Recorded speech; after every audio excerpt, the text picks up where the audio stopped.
ठीक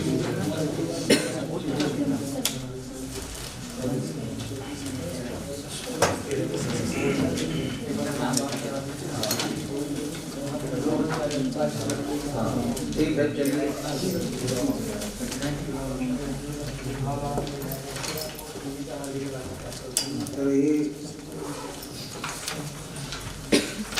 अष्टत्रिंशः श्लोकः जातः। अत्र महाकविः प्रतीपनाम्नः राज्यः वर्णनं करोति। तत्र प्रतीपनाम्नः राज्यः वंशः कः वर्तते, स वंशः अत्र प्रतिपादितः कार्तवीर्यवंशे स अभवत्।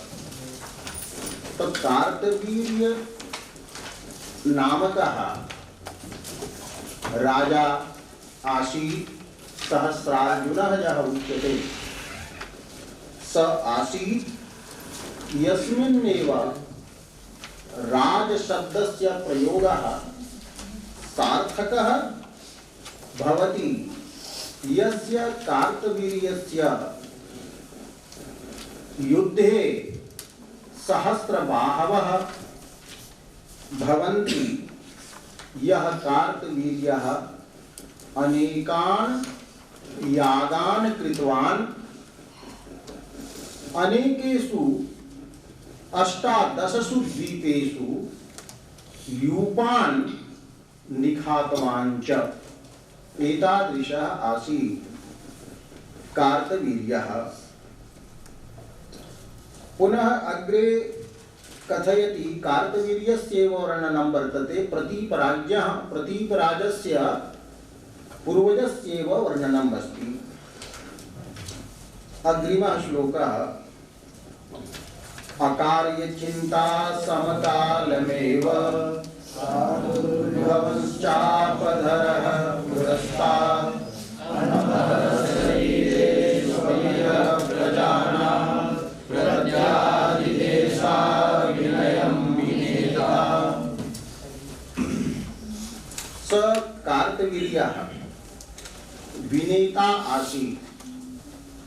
यः विनयते नम्रीकरोति।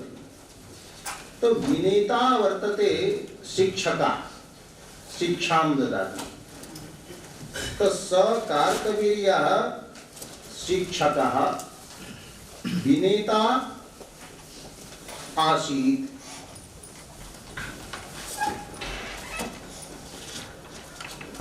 केषां विनेता आसीत्? प्रजानां। प्रजानां विनेता आसीत्। किंच प्रजानाम् अविनयं स प्रत्यादिदेश निराकृतवान्। प्रजासु कदाचित् मनसि एव विचारः आगच्छति कि इदम् अहम् अकार्यं करिष्यामि, अहं चौर्यं करिष्यामि इति प्रजासु मनसि एव यः विचारः आगच्छति, तो मनसि एव उत्पन्नं तं विचारम् अयं कार्तवीर्यः दूरीकरोति। करणस्य अवसरः एव नास्ति। अहं चौर्यं करिष्यामि इति तु मनोरथः जातः, किन्तु यदा मनोरथः जातः तदानीमेव मनोरथः व्यपगतः भवति कार्तवीर्यस्य प्रभावात्। तस्य राज्ये कश्चिदपि मनसापि अकार्यं चिन्तयितुं न प्रभवति। अकार्यचिन्तनस्य फलमेव तत्र न भवति। तर्हि अस्ति यत् स कार्तवीर्यः, यः कार्तवीर्यः प्रजानां अविनयं अंतः शरीरेषु एव, शरीरेषु अपि, अंतः शरीरेषु अपि प्रत्यादिदेश। तो अंतः शरीरं वर्तते, शरीर शब्दः कर्ण, परः तो अंतःकरणेषु एव उत्पन्नम्, शरीरस्य अन्तः एव वा उत्पन्नम्। तो कीदृशः सः तो चापधरः, स चापधरः धनुर्धरः, पुनश्च पुरस्तात् प्रादुर्भवन्, पुरस्तात् प्रजानां पुरस्तात् प्रादुर्भवन्। भावः वर्तते यदा कश्चित् अकार्यं चिन्तयति तदा तस्मिन्नेव काले तस्य अग्रे कार्तवीर्यः धनुः धृत्वा प्रकटितः भवति। अरे कार्तवीर्यः तो नहीं ये सब तो न विचारः आगतः, किन्तु एवं मया न करणीयम्। तो अकार्य चिंता समकालम एव, अकार्यस्य चिंतायाः यः कालः वर्तते तस्मिन्नेव काले चापधरः कार्तवीर्यः प्रादुर्भवन् कार्तवीर्यः, विनेता यः कार्तवीर्यः, शिक्षकः यः शिक्षा प्रदाता यः वर्तते कार्तवीर्यः, स अंतः शरीरेषु अपि अंतःकरणेषु अपि प्रजानां यः अविनयः वर्तते तम अविनयं प्रत्यादिदेश। एवं प्रतीयते यत् कायिकम् अपराधम् एवं वाचिकम् अपराधं कश्चित् न करोति स्म। अपराधाः त्रिधा भवन्ति, वाचिकाः, कायिकाः, शारीरिकाः, शारीराः एवं मानसाः। तो मानसाः विकारास्तु भवन्ति, किन्तु तदानीमेव मानसाः ये विकाराः सन्ति, अपराधाः सन्ति, ते कार्तवीर्यस्य भयेन झटिति एव विलीनाः भवन्ति, नष्टाः भवन्ति। एतादृशः प्रभावः कार्तवीर्यस्य आसीत्। एतादृशः स राजा अस्य प्रतीपनामकस्य राज्यः पूर्वजः वर्तते। तो यथा पूर्वजः भवति तथा तद्वंशजः अपि भवति। तो अयमपि तथैव नयप्रियः प्रतापी राजा वर्तते। महतां चोपलक्षणम् इति अस्ति न, महतां पुरुषाणां चरितं यत् प्रकृतस्य उपकारकं भवति। तो प्रकृतस्तु अत्र वर्तते प्रतीपः, प्रतीपस्य माहात्म्यं सुनन्दया अत्र प्रतिपाद्यम् अस्ति। तर्हि प्रतीपस्य चरितस्य उत्कर्षकः कः भवति, उत्कर्षकं किं भवति?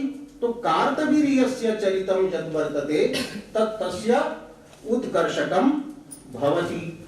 तो एवं कार्तवीर्यस्य चरितम् उपकरोति प्रतीपस्य चरितं, प्रतीपस्य माहात्म्यं प्रति अंगता वर्तते कार्तवीर्यचरितस्य। तो एवं अनुसन्धाय वक्तुं शक्यते यत् उदात्तालङ्कारः अपि अत्र भवितुम् अर्हति।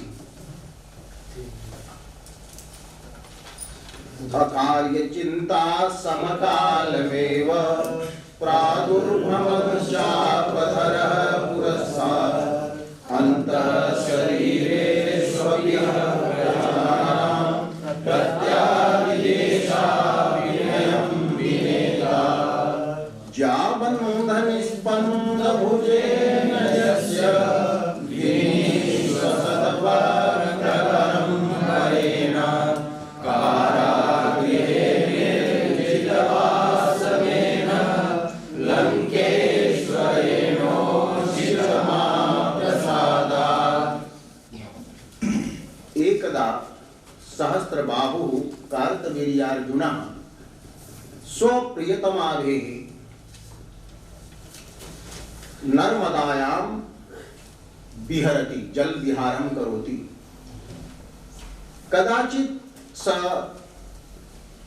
सहस्रबाहुभिः सेतुं निर्माति तेन नर्मदायाः जलम् अवरुद्धं भवति तर्हि तत्र महिष्यः अङ्गनाः तत्र मग्नाः भवन्ति, क्वचित् नग्नाः अपि भवन्ति।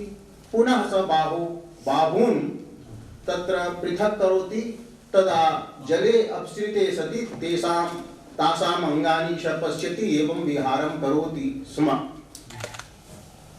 तदानीमेव रावणः नर्मदायाः तटे शिबिरं करोति, तत्र सेनां निवेशयति, स आक्रमणाय आयातः। किन्तु अकस्मादेव जलवृद्धिः जाता, अतः शिबिरेषु जलप्लावनं जातं। तदा तेन रावणेन चिन्तितं कि कथं नद्याः अपि गति विपरीता कथं जाता, नदी तु अग्रे गच्छति, मया तु अत्र शिबिरं निर्मितं वर्तते। तर्हि गत्वा तत्र दृष्टवान् एवं स करोति, अयं तु उद्दण्डः अस्त्येव, स दिग्विजयाय निर्गतः आसीत्। स कथयति, भवान् कः एवं करोति, कः कोऽसि त्वं? तर्हि स उक्तवान्, कश्चित् तं धृतवान्। रावणः यत्र गच्छति न तत्र कथयति, आत्मानं पराजितं मन्यस्व अथवा मया सह युद्धं कुरुष्व, एतदेव स वक्ति।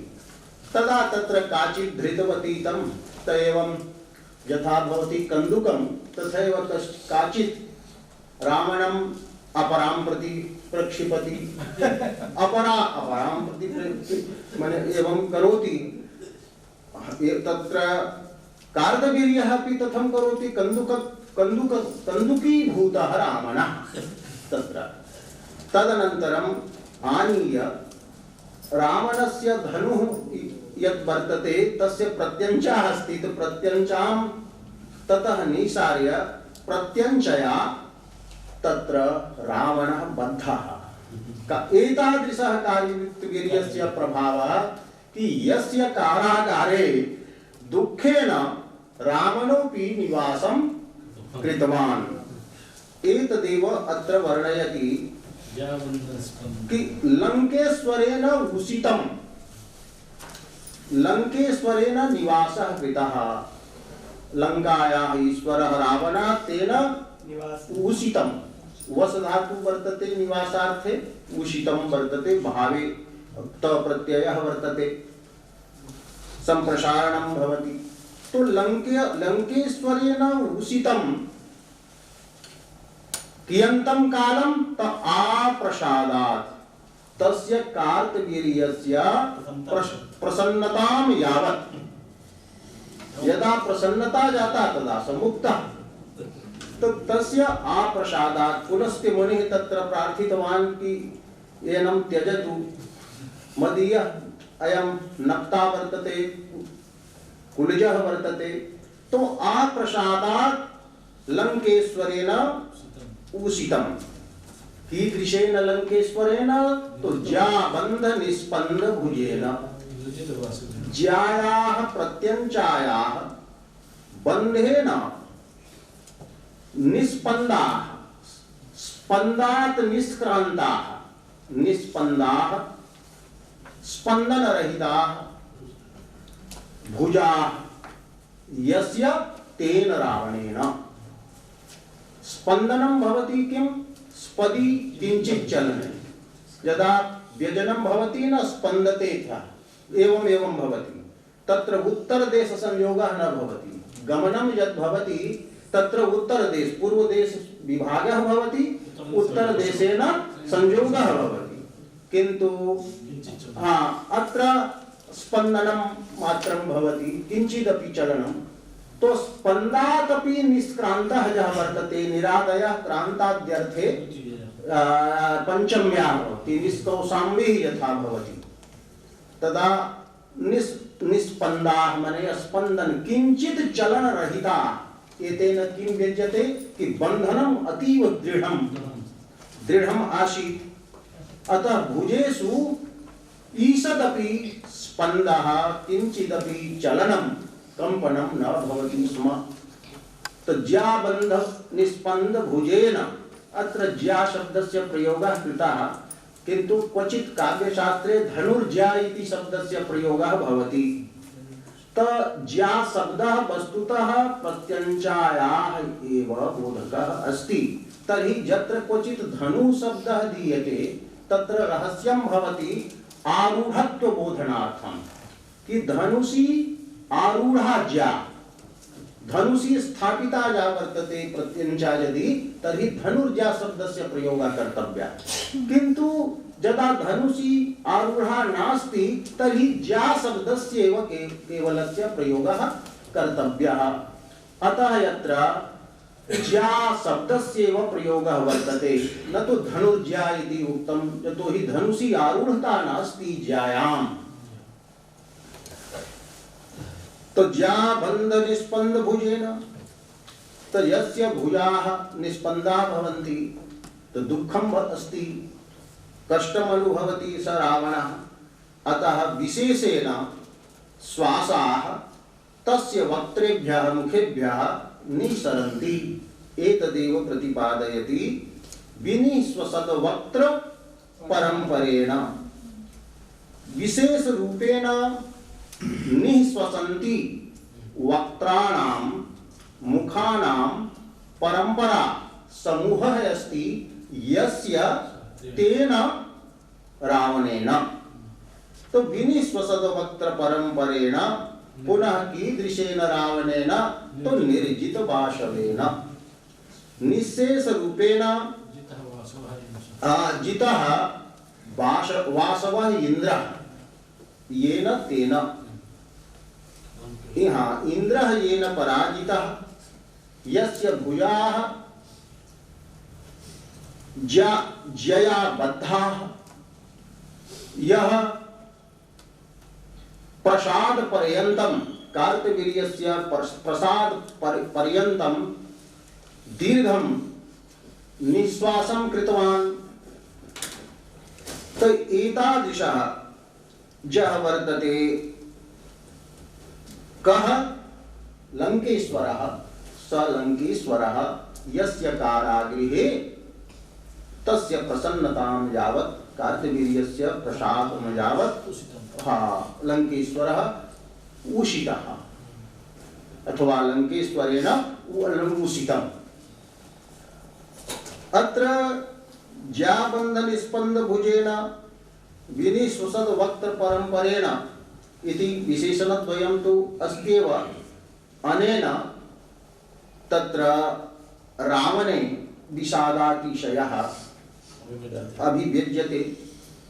और तत्र निर्जित वासवेन इति विशेषणं वस्तुतः साभिप्रायः वर्तते। निर्जित वासवत्वं यत् वर्तते तदेव अत्र चमत्कारी वर्तते, कि सामान्य पुरुषः यदि कार्तवीर्येण बद्धः तर्हि कार्तवीर्यस्य महत्त्वं नास्ति, किन्तु कार्तवीर्यस्य महत्त्वं तदेव सम्भवति यदि कश्चित् तादृशः वीरः बद्धः भवेत्।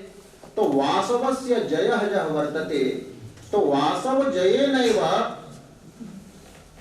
रावणेन कृतः यः इन्द्रजयः तद्द्वारा एव कार्तवीर्यस्य अतिशयः अत्र अभिव्यज्यते। तो निर्जित वासवत्वम् इति यत्र यत् विशेषणम् अस्ति तद् विशेषणं हेतु रूपेण निबद्धं वर्तते। अतः काव्यलिङ्गम् अपि वक्तुं शक्यते। तो व्यङ्ग्यं महत्त्वं प्रति कारणत्वात् तस्य पदध्वनिः अपि पदध्वनिः तु अस्ति एव, पदध्वनिः अस्ति एव। और साभिप्रायत्वात् विशेषणानां साभिप्रायत्वात् परिकरालङ्कारः अपि भवितुम् अर्हति। त एवं अलङ्काराः ऊह्याः स्वयं अन्वेषणीयाः भवन्ति, तत्र युक्तयः द्रष्टव्याः। ज्याबन्ध निस्पन्द भुजेन यस्य विनिश्वसत वक्त्र परम्परेण कारागृहे निर्जित वासवेन लङ्केश्वरेणोषितमाप्रसादात् तस्यान्वये भूपतिरेष जातः प्रदीप इत्यागमवृद्धसेवी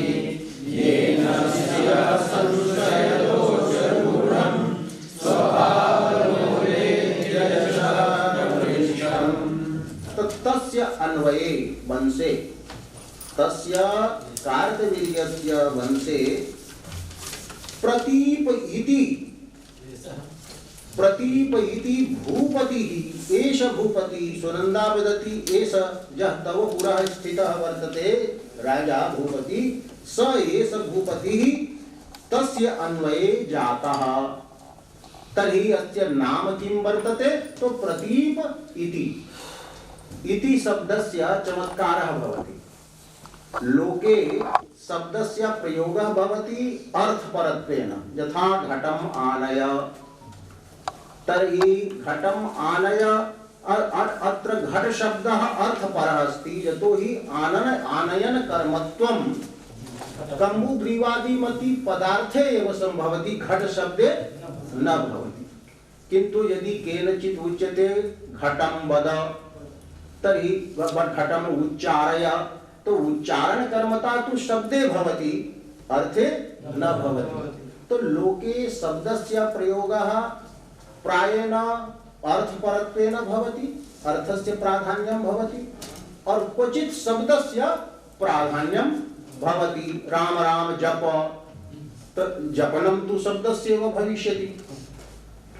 तो एवं वर्तते लोकेपि इति शब्दं विना एव शब्दः यः वर्तते स स्वरूपस्य बोधकः भवति, क्वचित् स्वप्रतिपाद्यस्य अर्थस्य बोधकः भवति लोकेपि। किन्तु इति शब्दः यदा दीयते तत्र शंका निराक्रियते।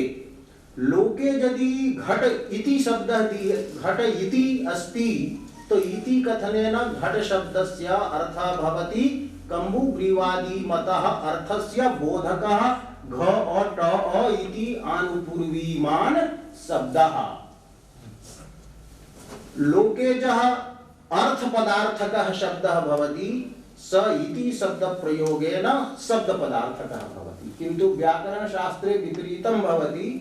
व्याकरण शास्त्रे शब्द पदार्थकः शब्दः भवति, किन्तु इति यदा आगच्छति तदा स अर्थ पदार्थकः भवति। यथा नवेति विभाषा इत्यादि वर्तते त न वा इति, तो इति अत्र वर्तते, तत्र इति शब्देन न वा इति शब्दः इति न ग्राह्यः। न वा इति शब्देन बुद्ध्यो निषेध विकल्प रूपो अर्थो तत्र ग्राह्यो भवता।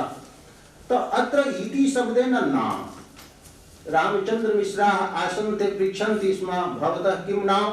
तदि यदि कश्चित् वदति देवदत्तः, तो देवदत्तः तो नाम न भवति, नाम तो शब्दः भवति, इति शब्दः तत्र योजनीयः देवदत्त इति।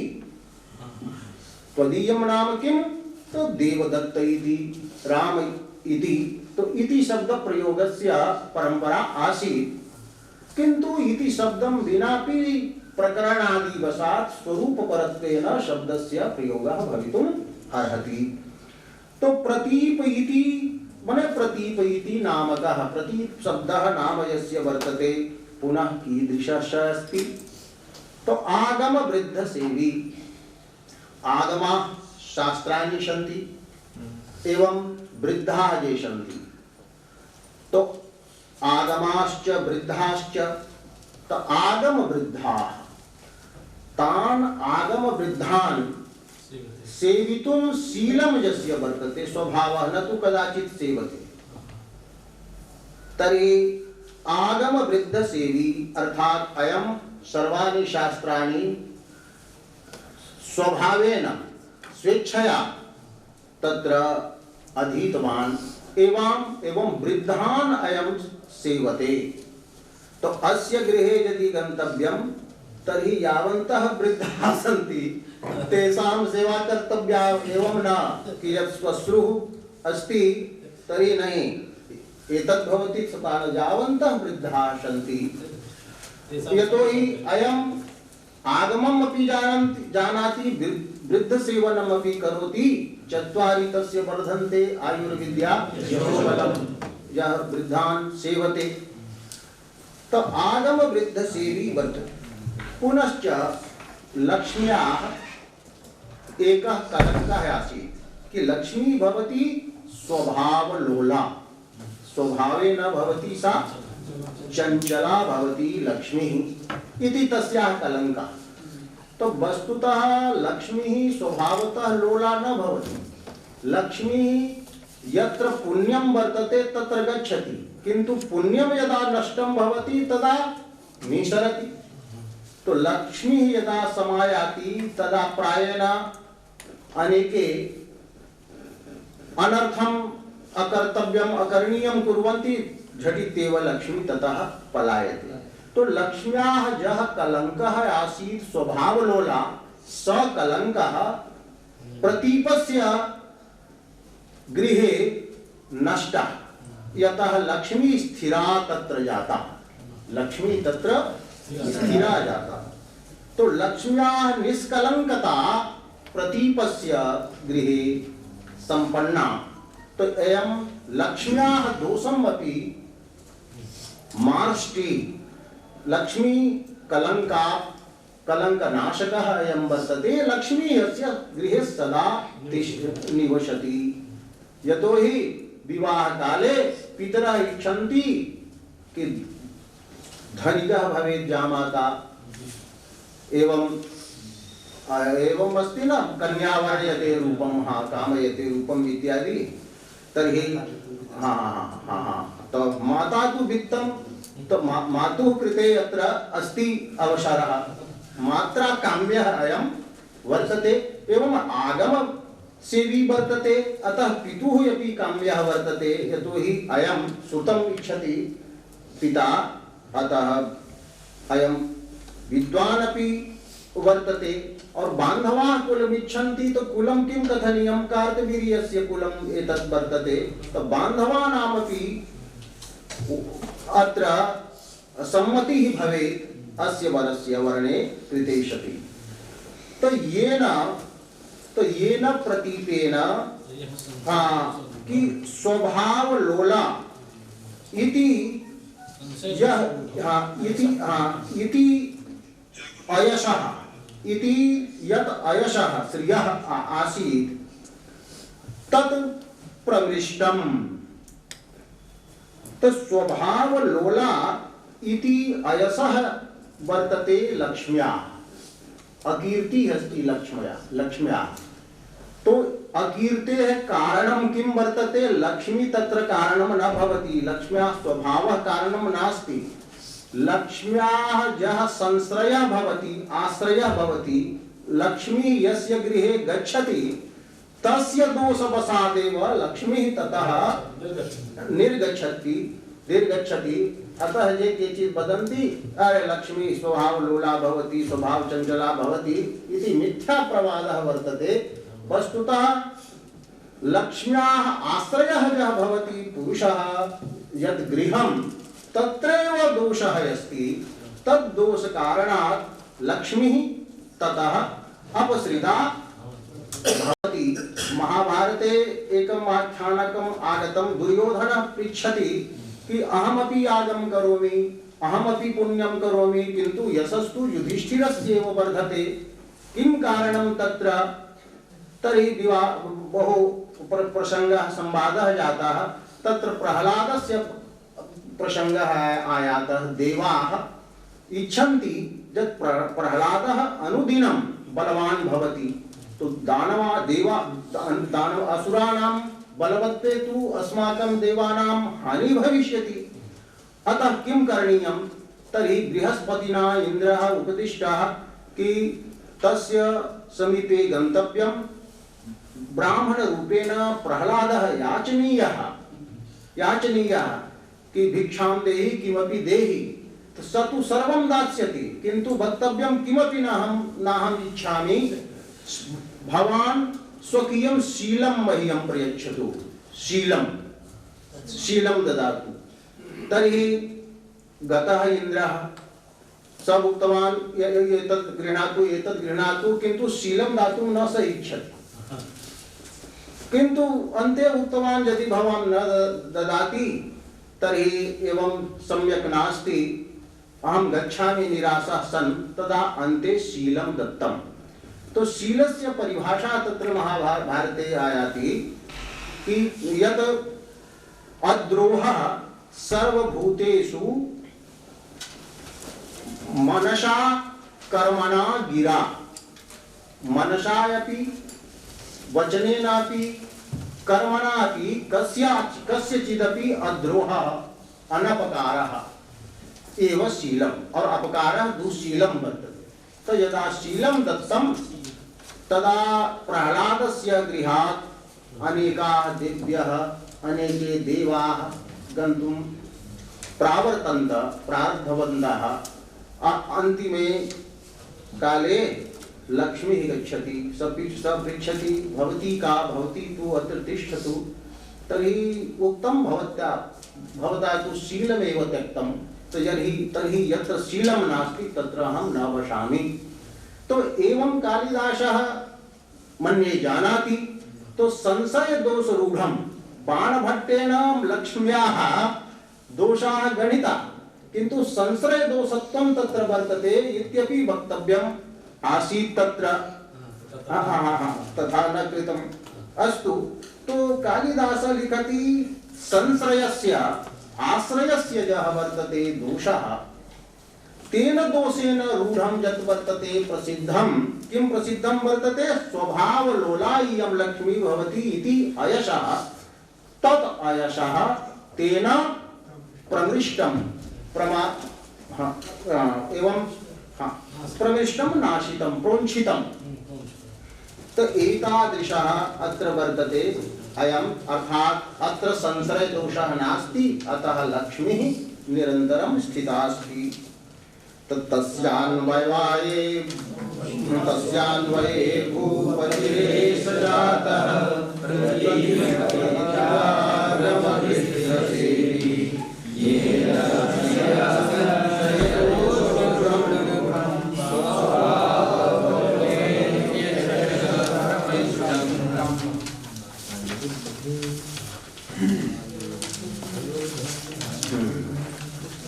अत्र वर्तते अग्रे वदति आयोधने कृष्णगतिं सहायम् अवाप्य यः क्षत्रिय कालरात्रिं धारां शितां राम परस्वधस्य संभावयन् उत्पलमात्र पत्रसाराम्।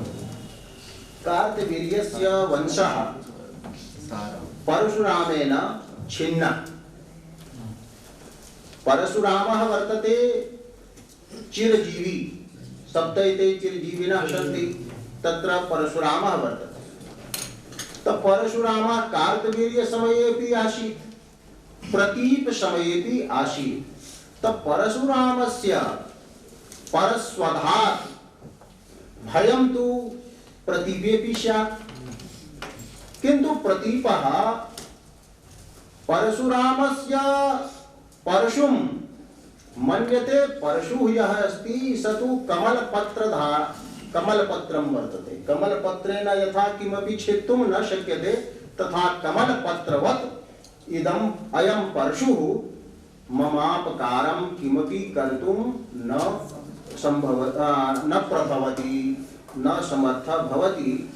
तत्र कारणं वर्तते अयम् अग्नेः उपासकः आसीत् अस्ति प्रतीपः।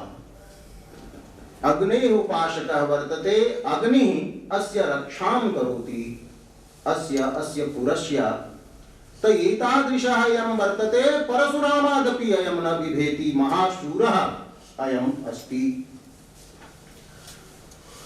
तो अत्र उच्यते यः प्रतीपः राम परस्वधस्य, रामस्य परशुरामस्य यः वर्तते परश्वधः परशु, तस्य सितां धारां, तस्य तीक्ष्णां धारां संभावयति मने मन्यते। किं मन्यते? तो उत्पल पत्र साराम्।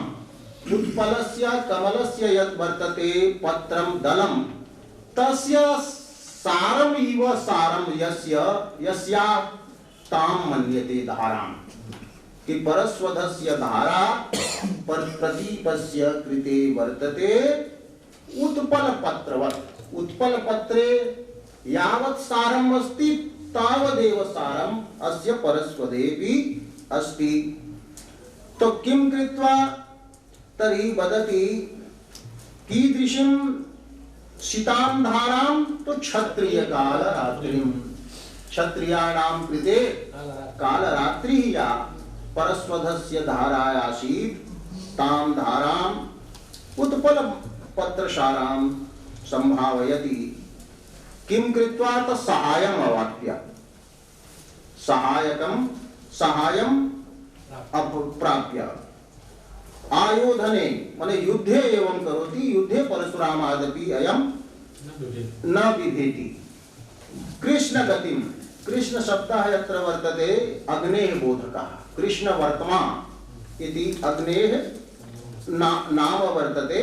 अतः कृष्णस्य कृष्णवर्त्मनः अग्नेः गतिं समवाप्य अयं परशुराममपि किमपि न गणयति। अतः अत्र महाभारतीया कथानुसन्धेया इति मल्लिनाथः निर्दिशति यत् एतन्नगरादि नगर जिगीषया आगतान् रिपून् स्वयमेव धक्ष्यामि इति अग्नेः प्रतिज्ञा आसीत् कि अस्य प्रतीपस्य नगरं प्रति यः कश्चिदपि शत्रुः आगच्छति तर्हि तं धक्ष्यामि इति भगवता वैश्वानरेण दत्तवरोऽयं राजा। और दह्यन्ते च तथागताः शत्रवः अपि दह्यन्ते। एवं अयम् अस्य अद्वितीयः वीरः अयं वर्तते प्रदीपः। अतः क्षत्रियकन्यया शूरया स्वादृश्या इन्दुमत्या तु अयं वरणीयः एव। अग्रे कथयति अस्य उत्संगे उपविश इसकी गोद में बैठ जाओ तुम आकर। अस्यांग लक्ष्मीर्भव अस्य अंकस्य उत्संगस्य प्रोढस्य त्वं लक्ष्मी भव। कस्य तु दीर्घबाहो आजानुबाहो दीर्घो बाहु यस्य तस्य त अस्यांग लक्ष्मीर्भव दीर्घबाहो माहिष्मतीव प्रणितं काञ्चीं प्रासादजाले जलवेदिरम्या रेवां यदि त्वं रेवा नदीं द्रष्टुम् इच्छसि तदा अस्य अंकलक्ष्मी त्वं भव। कीदृशीं रेवा नदीं नगरी अस्य वर्तते माहिष्मती। तो माहिष्मती नगरी अस्ति तां माहिष्मतीं नगरीं परितः प्राकाराः सन्ति। प्राकार है अब प्राकाराणां तत्र अधः रेवा बहति चतुर्षु दिक्षु रेवा बहति परिखा रूपेण।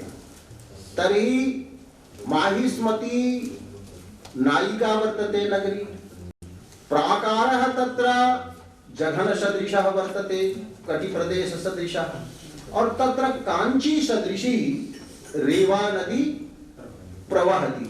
एतादृशीं रेवां यदि द्रष्टुं तव अभिलाषः अस्ति तदा अस्य अंगलक्ष्मीः भव।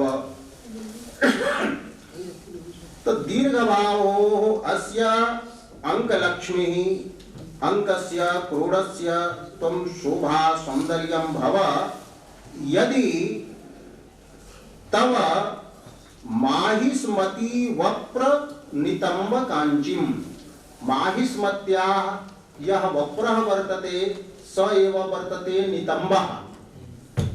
नितंबः श्रोणी प्रदेशः तस्य कांचीं कांची स्वरूपां रसना स्वरूपां एवं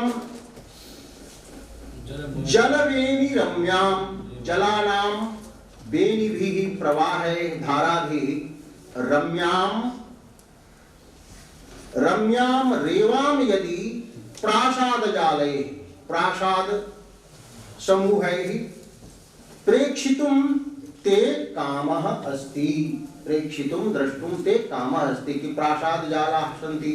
तो प्रासादेषु अट्टालिकासु उपविश्य यदि त्वम् एवं रेवायाः सौन्दर्यं द्रष्टुम् इच्छसि तदा अस्य अंकलक्ष्मीः त्वं भव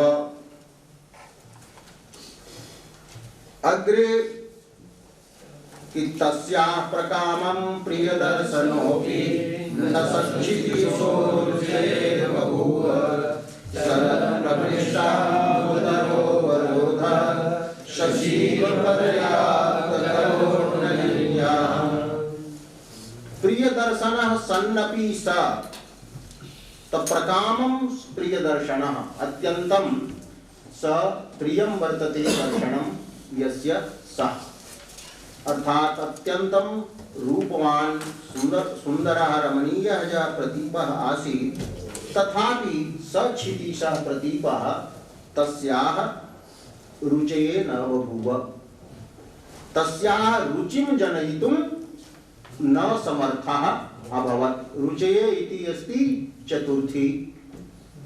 चतुर्थी वर्तते तर्हि अत्र तुमुनन्तस्य प्रयोगः नास्ति तुमुनन्तस्य रुचिं जनयितुम् इति वक्तव्यम् क्रियार्थोपपदस्य च कर्मणि स्थानिनः इति सूत्रं वर्तते तत्र एवं भवति कि कश्चित् फलानि आनेतुं गच्छति रामः फलानि आनेतुं गच्छति तो आनेतुम् इति तुमुनन्तस्य प्रयोगः यदि न क्रियते तर्हि तुमुनन्तवाच्यायाः क्रियायाः यत् कर्म वर्तते फलं तत्र तद्वाचके शब्दे चतुर्थी भवति हाँ फलाय गच्छति फले विरोधि तो रुचये न बभूव अर्थात रुचिं जनयितुं क्षितीशः प्रियदर्शनः अपि क्षितीशः न बभूव विरोधाभाषा भवति न कि प्रियदर्शनत्वम् अस्ति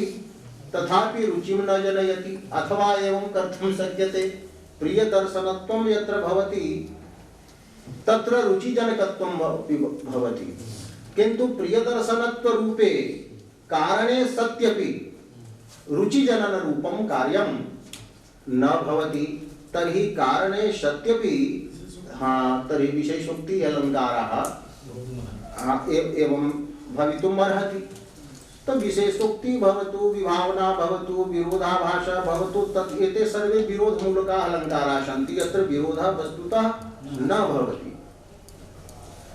भवति अत्र विशेषोक्तिः या वर्तते सा कीदृशी विशेषोक्तिः भवितुम् अर्हति एका भवति उक्तनिमित्ता अनुक्तनिमित्ता अचिन्त्यनिमित्ता तो अचिन्त्यनिमित्ता तु नास्ति किंतु अनुक्त निमित्ता अस्ति तो निमित्तं भवेत् कि स्वभावः एषः भवति अर्थाणां यत् एवं सत्यपि अनिष्टत्वात् प्रीतिं ते न जनयन्ति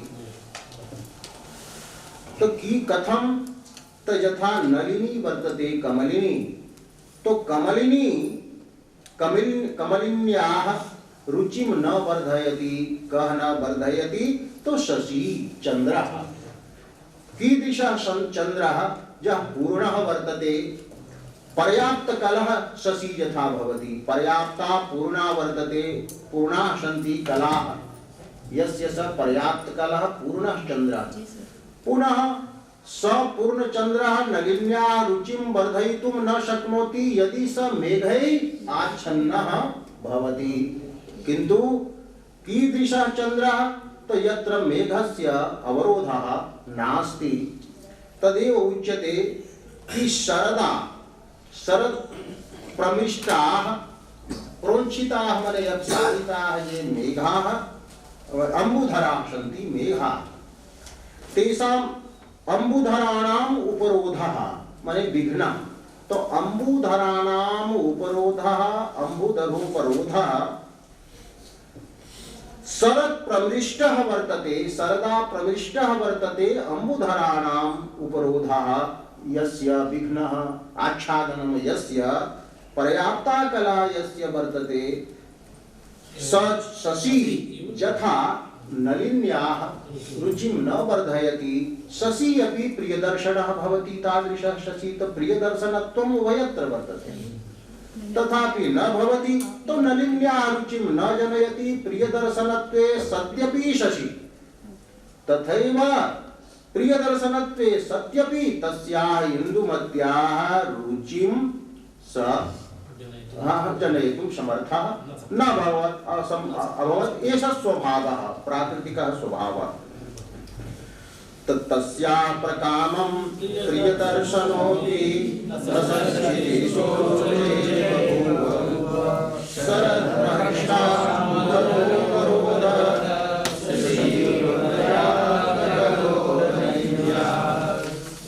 तर्हि एवं जातम् पुनः नर्मदाम् आगतवती मध्यप्रदेशम्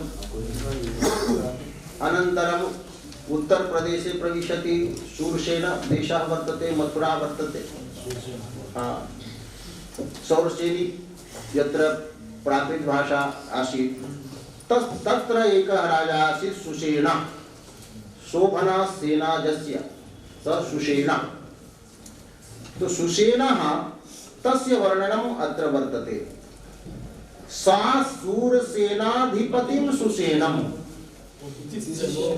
तरगीत कीर्तिम् आचार शुद्धो भयवंश दीपं शुद्धान्तरक्षा जगले कुमारी। तर्हि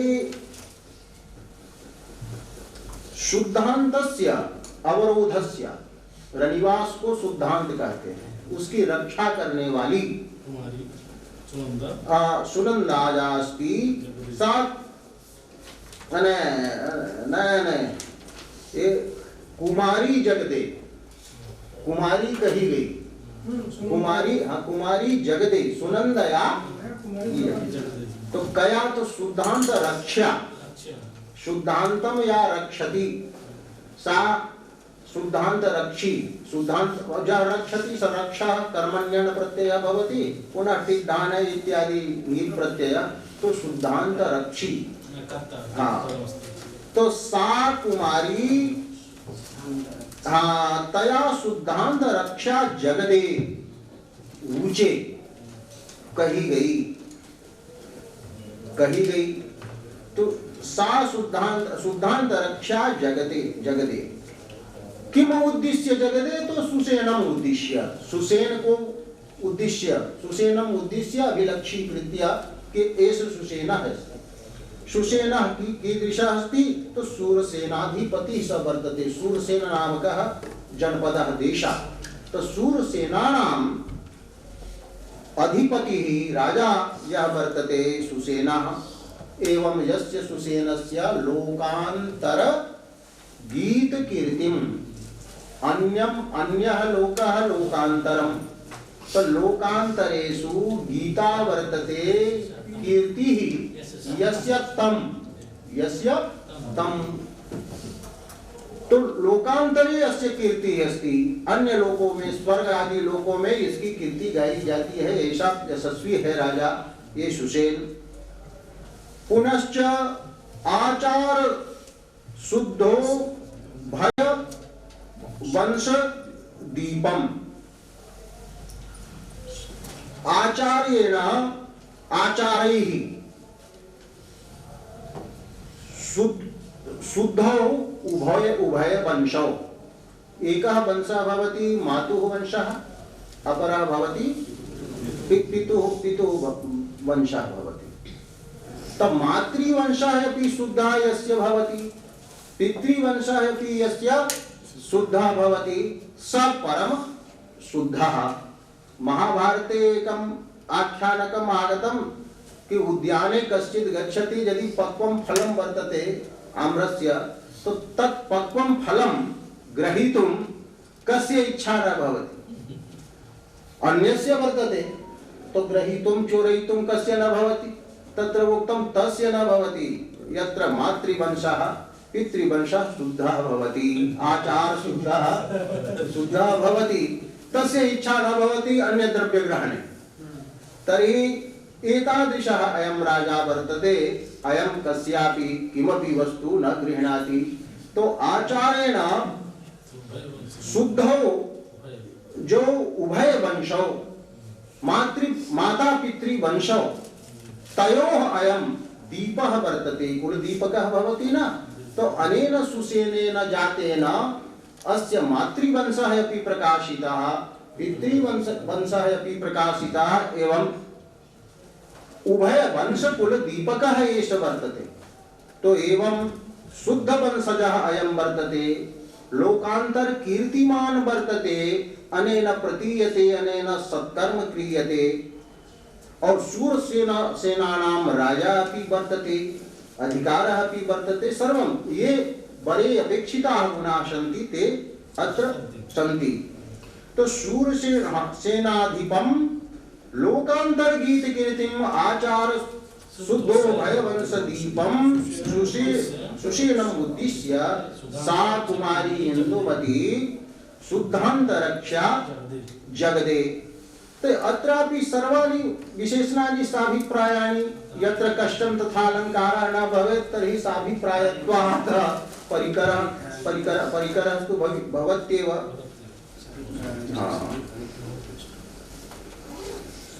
नीपान्वयः पार्थिवैः स यज्वा श्रेयमाश्रित्य परस्परेण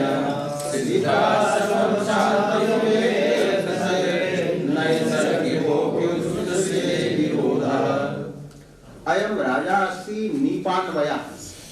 नीप नामकः राजा आसीत् लिखति। तो नीप नामकः वंशः यस्य वर्तते, यथा रघुवंशः भवति तथा नीपवंशः आसीत्। तो अयं नीपान्वयः वर्तते। तो कदम्ब वृक्षः अपि भवति, तो कदम्बात् तु उत्पत्तुं न शक्यते, किन्तु अतएव नीपप्रियाः तत्र मन्ये सर्वे।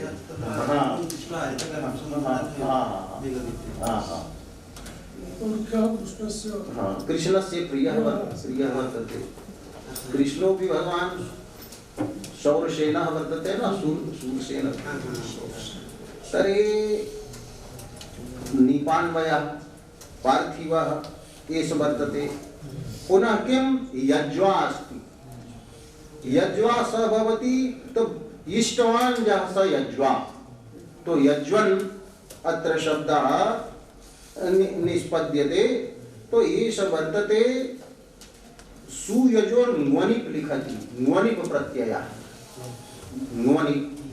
और न्वनिप प्रत्ययः अत्र वर्तते अष्टाध्याय्यां भूते इत्यस्य अधिकारे। तो अयं विग्रह न भवेत् कि यः यजते स यज्वा इति नहीं, यः इष्टवान्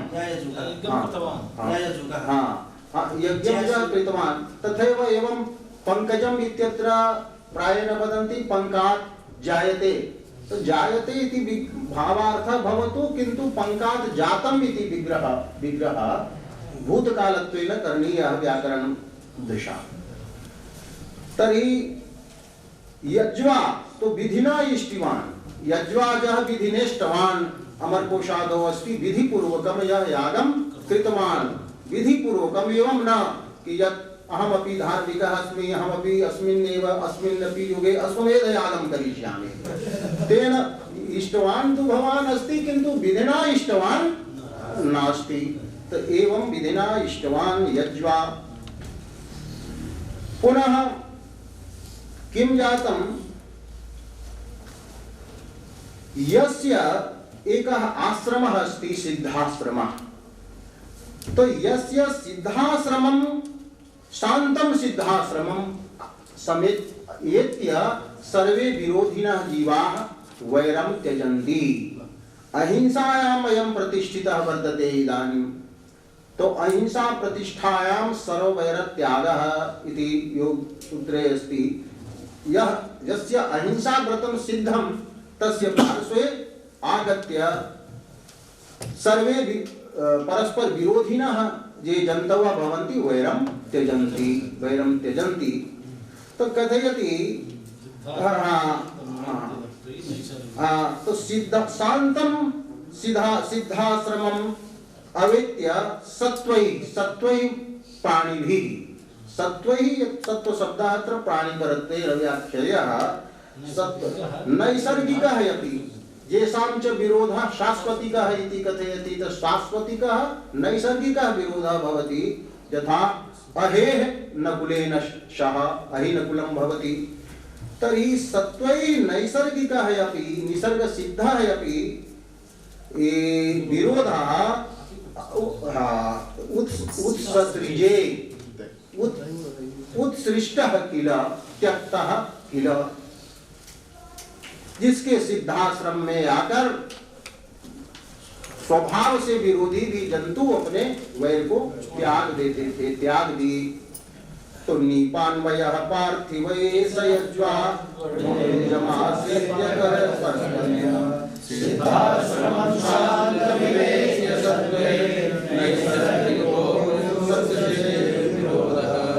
तो गुणैः ही सिद्धाश्रमम् आश्रित्य, उसके गुणों से आकृष्ट होकर के आए। यस्यात्मगेहे नयनाभिरामा कान्तिर्हिमांशो एव सन्ति विशिष्टा अन्नासंपूर्णमनादेषु तेजो विषयं रिपुमन्दिरेषु।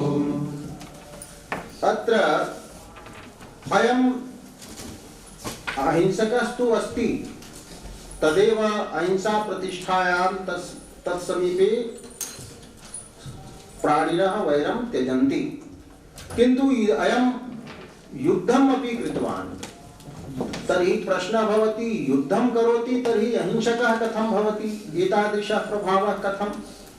तर्हि युद्धं तु धर्मः वर्तते क्षत्रियस्य, और धर्मस्य निर्णयः अधर्मस्य निर्णयः शास्त्रेण क्रियते, स्वमनसा न क्रियते कि अत्र एवं भवति, अत्र हिंसा भवति, तर्हि न कर्तव्यम्। अत्र कुत्र हिंसा अस्ति, कुत्र अहिंसा अस्ति, अत्र निर्णायकं चक्षुः अस्माकं भवति शास्त्रं, तृतीयं चक्षुः शास्त्रमेव भवति। अतः शास्त्रेण युद्धं धर्मः क्षत्रियस्य निरूपितः अस्ति। अतः एतेन बहवः क्षत्रियाः ये शत्रवः आसन्, रिपवः आसन्, ते रिपवः अपाकृताः इति वदति।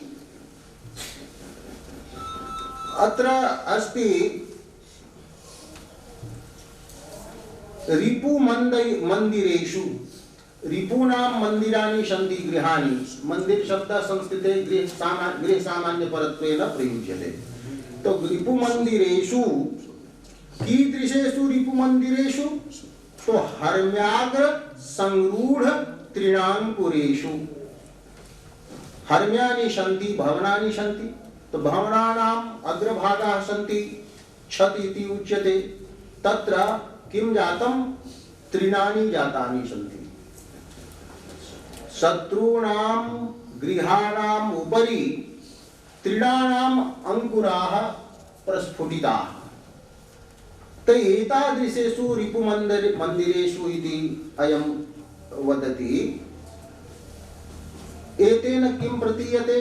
तो यस्य या येषां गृहस्य उपरि त्रिणांकुराः जाताः, एतेन किं व्यज्यते? गृहस्वामिनः हताः।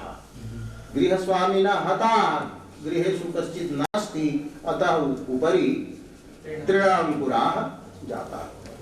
तो हर्म्यानाम् अग्रेषु संरूढ़ाः, सम्यक् रूपेण रूढ़ाः उत्पन्नाः, त्रिणानाम् अंकुराः, घासानाम् अंकुराः, जेषु तेषु रिपुमन्दिरेषु अविसह्यं यत् वर्तते तेजः। तो राज्ञः अस्य सुसेनस्य राज्ञः तेजः यत् वर्तते, तत् तेजः रिपुमन्दिराणाम् अग्रभागे पतति। तो तेजः तत्र अस्ति। तेजः वस्तुतः उच्यते कोशदण्डजः प्रभावः। अयं तेजस्वी अस्ति, तेन प्रतीयते अस्मात् कश्चित् बिभेति, अयं कञ्चित् उपकर्तुम् अपि शक्नोति, अस्य पार्श्वे कोशः अपि वर्तते। एवं दण्डः प्रतापः, सेना अपि यस्य समीपे वर्तते। कोशेन विना राजा न भवति, कोशेन बिना पुरुषः अपि न भवति, एवं कोशेन बिना विद्वान् अपि न भवति। शब्दकोश, कोशः यस्य पार्श्वे अस्ति स एव विद्वान्, कोशः यस्य अस्ति स एव पुरुषः, और कोशः यस्य अस्ति स एव राजा वर्तते। तो अत्र राज्ञः यत् तेजः वर्तते तत् प्रसृतं वर्तते रिपुमन्दिरेषु यत्र तृणानि संगृह्णानि सन्ति। तत् तेजः कथं प्रतीयते? कौमुदी इव, चंद्रिका इव। तो उच्यते यस्य आत्मगेः नयनाभिरामा, नयनयोः यभिरामा सुंदरी हिमांशोः कान्तिः इव, हिमांशोः चंद्रस्य कान्तिः इव कौमुदी इव तेजो अभिसह्यं तेजः तत् कान्तिः इव निविष्टा सन्निविष्टा अस्ति, सन्निविष्टा कृता। तो यस्यात्मगेः नयनाभिरामा कान्तिः हिमांशोरिव सन्निविष्टा हर्म्यात् संपूर्णत्र्याङ्कुरेषु तेजो विसर्जं यस्यावरोधस्तनचन्दनानां प्रक्षालनात् वारिविहारकाले कलिन्दकन्या मधुराभगालेव भाति। अस्य सुसेनस्य शुद्धान्ते अवरोधे नाना अंगणाः सन्ति, सुन्दर्यः सन्ति। ताः सुन्दर्यः चन्दनलेपं कुर्वन्ति शरीरे, पुनः चन्दनस्य प्रक्षालनं कुर्वन्ति। तो चन्दनेन यमुना जलं मिश्रितं भवति, तो श्यामापि यमुना तत्र धवला भवति। मन्ये मथुरायां गंगा आगता, मन्ये गंगेव भवति यमुना। तो अद्य उच्यते वारि विहार काले ते स्नान्ति ताः स्नान्ति तत्र। तो वारि विहार काले जल विहार समये यस्य अवरोधस्तन चन्दनानां, अवरोधानाम् अवरोध पदं यत्र वर्तते स्त्री वाचक, अवरोधानां स्त्रीणां ये स्तना तेषां चन्दनानां प्रक्षालनात् मथुरां गतायपि कलिन्दकन्या गंगोर्मि संसक्त जला इव भाति। अर्थात संगमः यत्र अवतीर्णः, कि गंगायाः ऊर्मयः तरंगाः ये सन्ति, तो ताभिः गंगोर्मिभिः संसक्तं वर्तते, संबद्धं वर्तते जलं यस्याः सा इव भाति। कालिदासस्य संगमस्थानम् अतीव प्रियं, रघुवंशेऽपि अत्र त्रयोदश सर्गे संगमस्य अतीव रम्यं वर्णनं प्रस्तौति। और अत्र तु मथुरायां तत्र संगमं साधयति। अत्र एकः प्रश्नः भवति, अजस्य पुत्रः दशरथः, दशरथस्य पुत्रः राम लक्ष्मण भरत शत्रुघ्नः, शत्रुघ्नः लवणासुरं हतवान्, तदनन्तरं मथुरा नगरीं स्थापितवान्। तो लवणेन मथुरा मधुरा वा नाम तत्र कृतं, किन्तु अत्र इन्दुमत्या स्वयंवरं चलति, तर्हि मथुरा इति पदं कथं ददाति कालिदासः? अस्याः प्रपौत्रेण तत् कर्तव्यं। कालिदासस्य काले तु आसीत् मधुरा, कालिदासस्य काले अस्ति, किन्तु इदानीं सहृदयः यस्मिन् काले वर्तते, इन्दुमत्याः समये वर्तते, तदानीं तत्र विघ्नस्तु भवत्येव न। भवतः काले अस्ति इति तु जानामि, किन्तु अग्रे भविष्यति इति व्यङ्ग्यार्थम् अपि भवितुम् अर्हति, कश्चिदपि परिहारः कर्तव्यः। मल्लिनाथेनापि यत्र कटाक्षः कृतः अस्ति,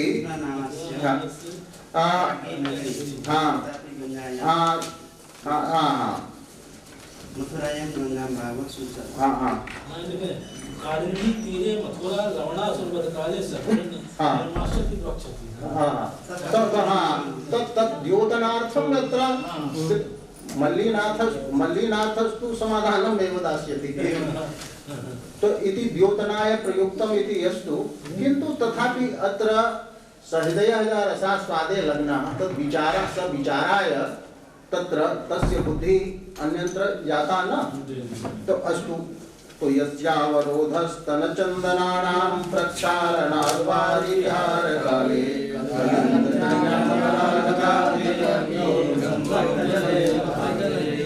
तत्रस्तेन ताक्षात् किलकालेन फलिं विसृष्टं यमोकषायः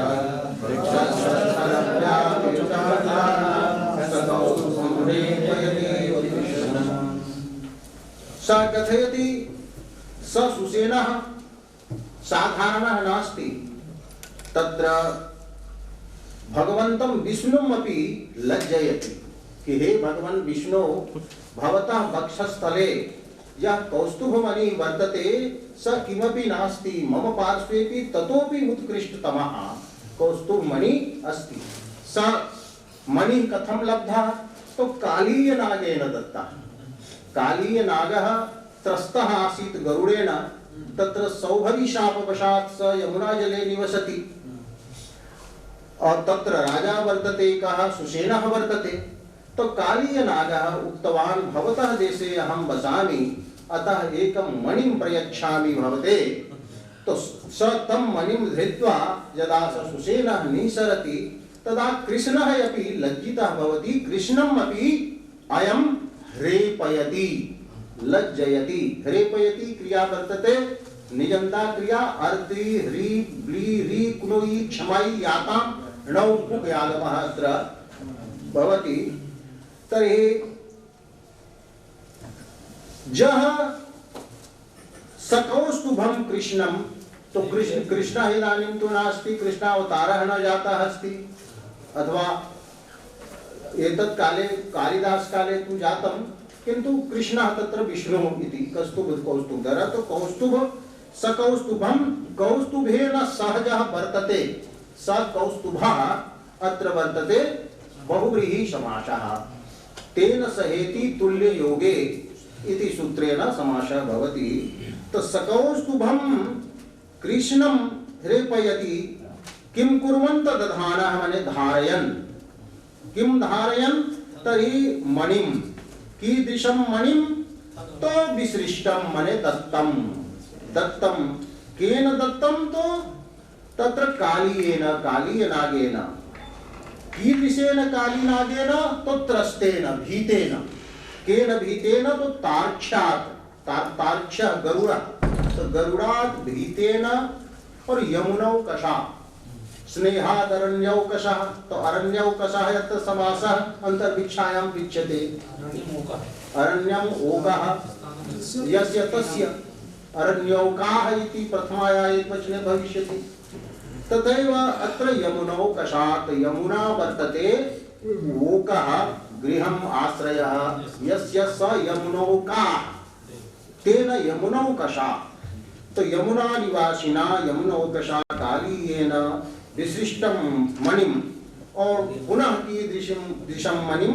तो वक्षस्थल व्यापी रुचम, वक्षस्थले वक्षस्थलं व्याप्तुं शीलं यस्याः सा वक्षस्थल व्यापिनी रुक् रुचिः कान्तिः वर्तते यस्य तादृशं मणिं। तो वक्षस्थल व्यापी रुचम, वक्षस्थल व्यापिनी कान्तिः यस्य वर्तते एतादृशं मणिं दधानः अयं ह्रेपयति इव कृष्णमपि लज्जयति इव।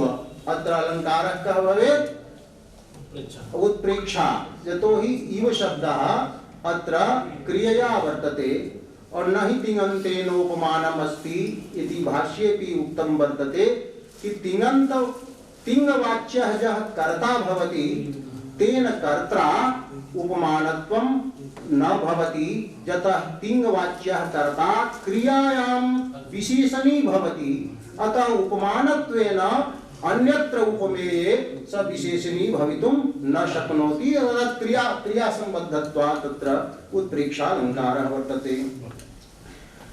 तत्रस्तेन ताक्षात् किलकार्येण मणिं विशिष्टं यमुनोकसायः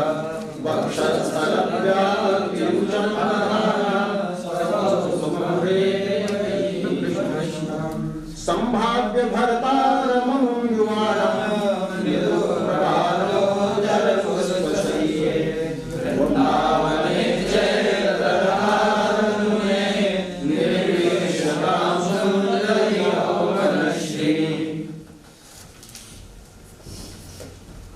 अत्र कथयति कि हे सुंदरी एनं वरय अमुं युवानं भर्तारं संभाव्य सत्कृत्य अर्थात स्वीकृत्य स्वीकारेण एनं संभाव्य। तो यमुं युवानं भर्तारं संभाव्य त्वया किं करणीयं? तो यौवनश्री निर्विश्यतां भुज्यताम्। यौवनश्रियः भोगः क्रियतां त्वयि यौवनं वर्तते तो यौवनश्री अस्ति तो यौवनस्त्रियः भोगः त्वया क्रियताम्। कालक्षेपः न भवतु यौवनश्री त्वयि वर्तते अतः हे सुंदरी यौवनश्री निर्विश्यतां भुज्यतां कर्मणि प्रयोगः वर्तते। कुत्र तर्हि उच्यते? वृंदावने। वृंदावने कीदृशे वृंदावने? तो अनूने न ऊने अनूने अनल्पे। तो कस्मात्? तो चैत्र रथः वर्तते कुबेरस्य उद्यानं। तो चैत्र रथस्य यत् उद्यानं वर्तते तद्वदेव इदम् उद्यानं वर्तते ततः न्यूनं तु नास्ति अनूनं वदति। चैत्र रथात् अनूने वृंदावने यौवनश्री निर्विश्यतां। पुनः कीदृशे वृंदावने? तो मृदु प्रवालोत्तर पुष्प सोइए। तो मृदूनि यानि प्रवालानि सन्ति किसलयानि सन्ति। तो मृदु प्रवालानां प्रवालोत्तरे मृदु प्रवालानाम् उपरि प्रस्तारिता ये सन्ति कोमल पल्लवाः मृदु प्रवालोत्तरा इति विच्छेदः कर्तव्यः। मृदु प्रवालोत्तरा पुष्पशय्या वर्तते यत्र। तो मृदु प्रवालोत्तरा अर्थात उपरि प्रस्तारिताः सन्ति कोमल पल्लवाः यस्याम् एतादृशी पुष्पाणां शय्या यत्र भवति तत्र वृंदावने त्वया यौवनश्री अनुभूयताम्। पुनः किम् अनुभूयताम्? तो अध्यास्य चाम्भः प्रीसितोक्षतानि शैलेय गन्धेनि शिलातलेषु कलापिनम्रास्पश्य वृद्यं कान्तासु गोवर्धनकन्दासु। तो यौवनस्त्री उपभुज्यताम्। यदा श्रान्ता त्वं भविष्यसि तो श्रान्ता यदा भवन्ति स्त्रियः गृहे तो भोग रसान्तरं तत्र क्रियते। एकस्मिन्नेव कार्ये यदा आसक्तिः भवति तदा तस्मात् कार्यात् विरक्तिः भवति तर्हि अन्यत् कार्यं कर्तव्यम्। तन्नृत्यगीतं पश्यामः इदानीं कुर्वन्ति कि अद्य एवम् अस्ति तो चलच्चित्रदर्शनाय गच्छामः नृत्यदर्शनाय गच्छामः। अत्र कथयति यदि नृत्यं द्रष्टुम् इच्छा अस्ति तत्र वृन्दावने नृत्यं भवति मयूराणां। तत् मयूराणां नृत्यमपि त्वया द्रष्टव्यं। तत् प्रादिश शब्दः वर्तते वर्षर्तोः वाचकः। तो प्रादिशी वर्षर्तौ कलापिनां नृत्यं पश्य। कलापिनां मयूराणां त्वं नृत्यं पश्य। कुत्र पश्य? तो गोवर्धन कंदराशु। गोवर्धन पर्वतः यः वर्तते तस्य कंदराशु गुहाशु। कीदृशीषु कंदराशु? तो कांताशु कमनीयाशु रमणीयासु गोवर्धन कंदरासु कलापिनां नृत्यं त्वं प्राविशि पश्य। कुत्र पश्य? तो अध्यास्य उपविश्य। कुत्र उपविश्य? तो शिलातलानि।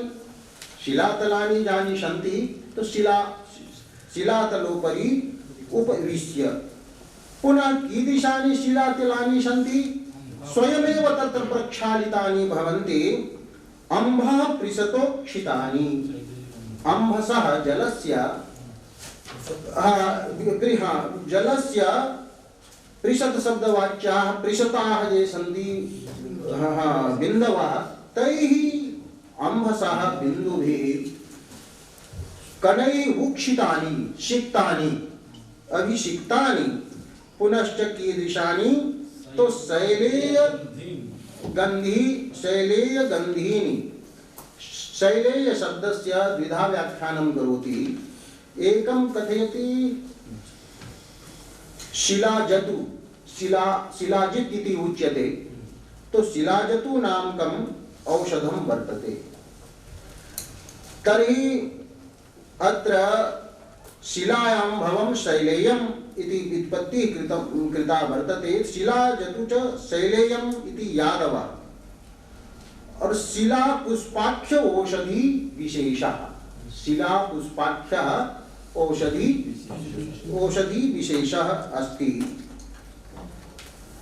अत्र लिखति कालानुसारी अवृद्धास्म पुष्प शीत शिवानी तु शैलेयम् इति यमरः ददाति। शिलायां भवः ढः इति योग विभागादिवारा एतत्तु व्याकरणं प्रति नयति। शैलेय गंधीनि शिलाजतु नामकस्य औषधस्य यत्र गन्धाः भवन्ति तो शैलेय गंधीनि। शिलातलानि अध्यास्य त्वं नृत्यं तत्र पश्य। नृपं तमावर्त मनोज्ञनाभिः साव्यद्गदादन्यपदुर्भवित्री महीधरं मार्गवशादुपेतं स्रोतो वः सागरगामिनीव। किन्तु एषा किं कृतवती? तं नृपं तं राजानं सुसेन नामकं तं राजानं सा व्यत्यगात् व्युत्क्रम्य गता। कि राजा तत्र आसीत् उपविष्टः तो स्वमार्गः किञ्चित् परिवर्तितः अतिक्रमणं कृत्वा स गतवती। यथा इंदुमती तु अजम इच्छति तो अजः वर्तते सागरः। तो एषा अजरूप सागर गामिनी अस्ति इंदुमती। किंतु मध्ये अयं पर्वत सदृशः पतितः। तो नदी यदा पर्वतात् अधः आयाति पुनः कश्चित् अपरः पर्वतः आगच्छति तया तु सागरः गन्तव्यः। सा सागरस्य प्रिया भवति, सागरस्य वल्लभा। तो पर्वतस्तथा तु उत्खाय क्षिप्तुं न शक्यते। तो नदी दिशं परिवर्तयति। तो दिशं परिवर्त्य धारां परिवर्त्य यथा गच्छति तथैव अत्र आसीत् एवं वस्तु भगवन् एवं कृत्वा तत्र धारां प्रतिवर्तते। तो सा आवर्त मनोज्ञ नाभिः। आवर्तः भवति न जलानां भ्रमणं। तो आवर्त युक्ता वर्तते नाभिः यस्य। तो आवर्ते आवर्त रेखा भवति तत्र रोमावली भवति। तर्हि आवर्तैः मनोज्ञा वर्तते नाभिः यस्याः सा। तो आवर्त्य मनोज्ञ नाभिः सा इंदुमती अन्य बधुर भवित्री इंदुमती। अन्यस्य बधु भवित्री या अस्ति सा इंदुमती तम नृपं व्यत्यगात्। तत्र व्युत्क्रम्य विशेषेण स अगात् गतवती। कथं? तो सागरगामिनी स्रोतो वहा इव। स्रोतो वहा वर्तते नदी। तो सागरगामिनी स्रोतो वहा नदी इव। तो नदी किं करोति? तो महीधरं मार्गवशात् कि मार्गे आपतितः स नद्या समार्गः चितः यस्मिन् मार्गे पर्वतः अस्ति। तो मार्गवशात् पीतं महीधरं यथा अत्र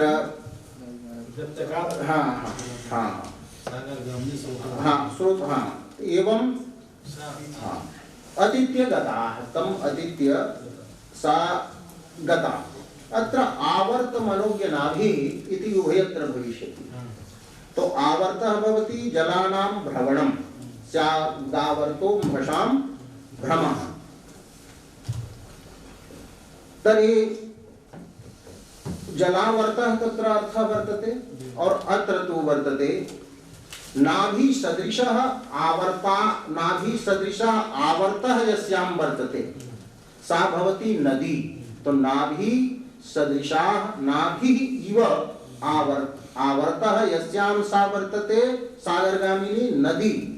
पुनश्च आवर्तैः मनोज्ञा वर्तते नाभि यस्य अथवा नाभि इत्यनेन मध्यस्थानम् अपि कर्तुं शक्यते। जलावर्तैः सुन्दरा भवति नाभि सुन्दरी भवति नाभि यस्याः सा स्रोतो वः अपि एवं भवति। तो पूर्णोपमालङ्कारः वर्तते तो नृपं तमावर्त मनोज्ञनाभि सा व्यत्यगादन्यवधुर्भवित्री महीधरं वार्गवशादुपेतं स्रोतो वः सागरगामिनीव अथाङ्गदा श्रेष्ठभुजं भुजिष्या हेमाङ्गतं रामकलिङ्गनाथम्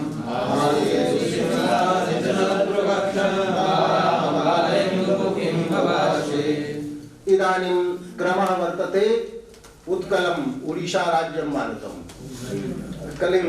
कलिंग राजा अंगदः तत्र वर्तते। तर्हि अंगदस्य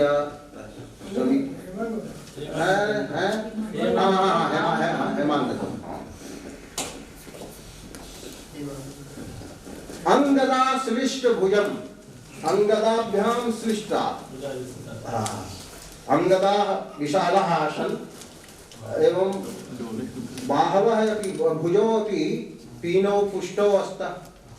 तर्हि अंगदाभ्याम् आश्लिष्टौ आलिंगितौ भुजौ बाहु यस्य तं हेमांगदं नाम हेमांगद नामकं कलिंगनाथं कलिंगानां नाथं नाथम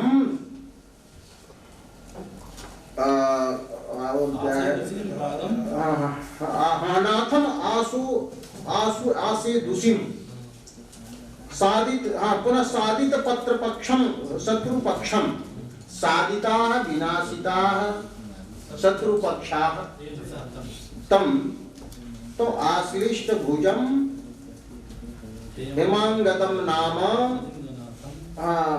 गदम नाम साधित शत्रु पक्षम कलिंगनाथम आसे दुषीम।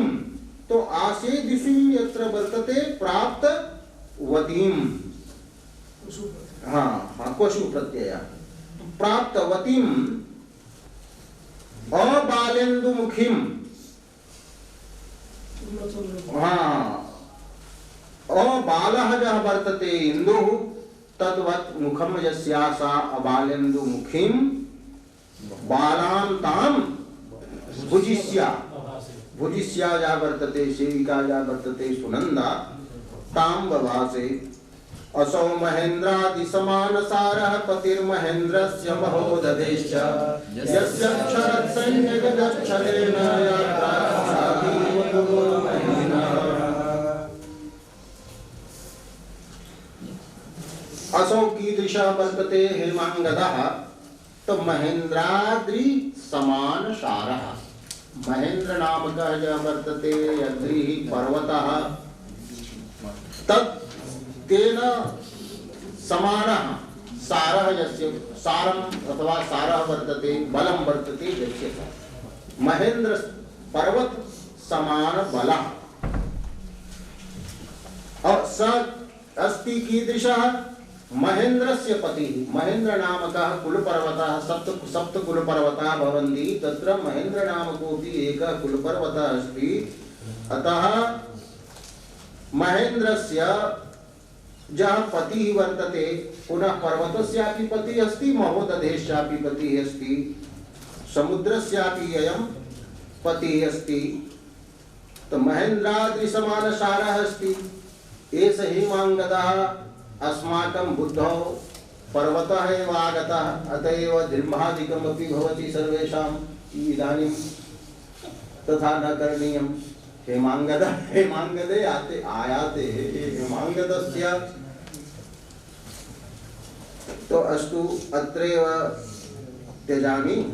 असौ महेन्द्राद्रिसमानसारः अस्ति। महेन्द्रस्य महोदधेश्च पतिः वर्तते। अयं कीदृशः अस्ति? स महेन्द्रः मन्ये पुरः याति इव, अग्रे याति महेन्द्र पर्वतः। यस्य यात्रासु कथम याति? तो क्षरत सैन्य गजत छलेन। क्षरन्तः मदं पातयन्तः ये सन्ति सैन्य गजाः, तेषां सैन्य गजानां छलेन व्याजेन।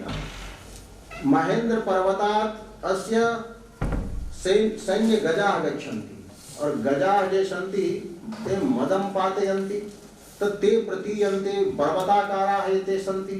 नदी पर्वतात् नद्यः निसरन्ति, अतः मदजलं यत् वर्तते तत् नदीवत् प्रवहति। तो एतेन उत्प्रेक्षा क्रियते, मन्ये कि महेन्द्रः एव गच्छति, अर्थात सैन्य गजाः न सन्ति, क्षरन्तः सैन्य गजाः न सन्ति। मन्ये तद् व्याजेन महेन्द्र पर्वतः एव अग्रे सरति, अर्थात महान सैनिकः महती यस्य सेना वर्तते, महान